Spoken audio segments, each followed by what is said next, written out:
ভারতের স্বাধীনতার ইতিহাসের প্রতিটি পৃষ্ঠা রক্তে লেখা। কেউ অহিংস আন্দোলনের পথে হাঁটলেন, কেউ কূটনীতির পথ বেছে নিলেন, আবার বাংলার একদল তরুণ নির্ভীক বিপ্লবী অস্ত্র তুলে নিলেন হাতে। ব্রিটিশের দমননীতি আর শোষণের বিরুদ্ধে তারা তৈরি করল গোপন সংগঠন, অনুশীলন সমিতি আর যুগান্তর দল। আজ আমরা শুনব সেই অগ্নিগাথা। 1902 সালে কলকাতার মেট্রোপলিটন কলেজের শিক্ষক সতীশচন্দ্র বসু গড়ে তুললেন অনুশীলন সমিতি।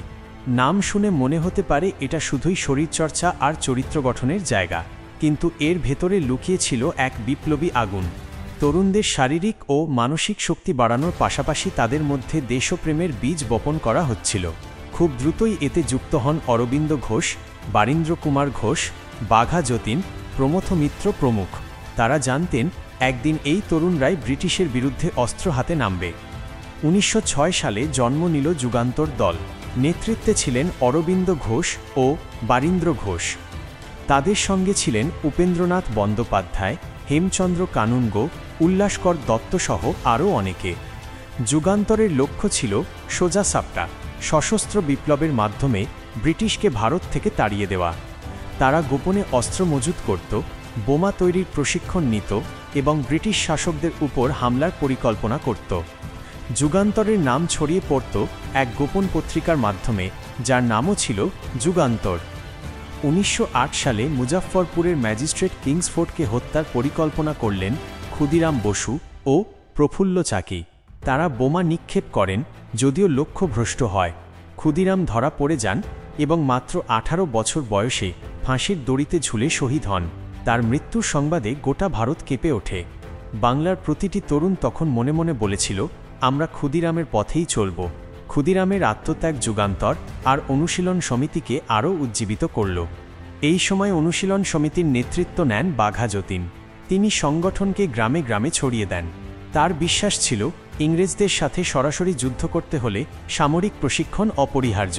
প্রথম বিশ্বযুদ্ধ চলাকালীন তিনি জার্মানদের কাছ থেকে অস্ত্র আনার চেষ্টা করেছিলেন, কিন্তু পরিকল্পনা ফাঁস হয়ে যায়। 1915 সালে বালেশ্বরে পুলিশের সাথে সংঘর্ষে তিনি গুলিবিদ্ধ হয়ে শহীদ হন। মৃত্যুর আগে তিনি বলে যান, আমি বাঙালি, আমি মরতে শিখেছি, এখন দেখাবো কিভাবে বাঙালি লড়তে জানে। একই সময়ে যুগান্তরের কার্যক্রম তুঙ্গে, কিন্তু 1908 সালে তাদের গোপন ঘাঁটি ফাঁস হয়ে যায়। শুরু হয় আলিপুর ষড়যন্ত্র মামলা। অরবিন্দ ঘোষ গ্রেফতার হন, যদিও পরে মুক্তি পান, কিন্তু বারীন্দ্র ঘোষ সহ বহু বিপ্লবীকে দীর্ঘ কারাদণ্ড ভোগ করতে হয়। এই মামলা গোটা ভারতে আলোড়ন তোলে। মানুষ বুঝতে পারে বাংলার মাটিতে চলছে ভয়ঙ্কর এক লড়াই। আন্দোলন থেমে থাকেনি। নতুন প্রজন্ম এসে শূন্যস্থান পূরণ করল। চট্টগ্রামে মাস্টারদা সূর্য সেন অস্ত্রাগার লুণ্ঠন করলেন 1930 সালে। কলকাতার হৃদয়ে রাইটার্স বিল্ডিং আক্রমণ করলেন বিনয়, বাদল ও দীনেশ। প্রীতিলতা ওয়াদ্দেদার আত্মঘাতী আক্রমণ চালালেন ইউরোপিয়ান ক্লাবে। কল্পনা দত্ত বন্দী হলেন ব্রিটিশের হাতে, কিন্তু ভাঙেননি। এই প্রতিটি কর্মকাণ্ডের ভেতরে বয়ে চলছিল অনুশীলন সমিতি ও যুগান্তরের আদর্শ। হ্যাঁ, অনুশীলন সমিতি আর যুগান্তর সরাসরি ভারতের স্বাধীনতা আনতে পারেনি, কিন্তু তারা ব্রিটিশ সরকারকে কাঁপিয়ে তুলেছিল।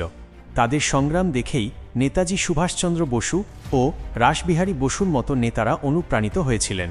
তাদের রক্ত, ত্যাগ ও সাহসই তৈরি করেছিল এক প্রবল জাতীয়তাবাদী স্রোত, যা পরে সারা দেশকে স্বাধীনতার পথে এগিয়ে দেয়। আজও বাংলার মানুষ শ্রদ্ধার সাথে উচ্চারণ করে অনুশীলন সমিতি, যুগান্তর, ক্ষুদিরাম, বাঘা যতীন, সূর্য সেন, প্রীতিলতা। এরা সবাই আমাদের অমর গৌরব। স্বাধীনতা ভিক্ষায় পাওয়া নয়, স্বাধীনতা এসেছে তাদের আত্মবলিদানের বিনিময়ে। তাই ইতিহাস যতদিন থাকবে, তাদের নাম উচ্চারণ হবে চিরকাল।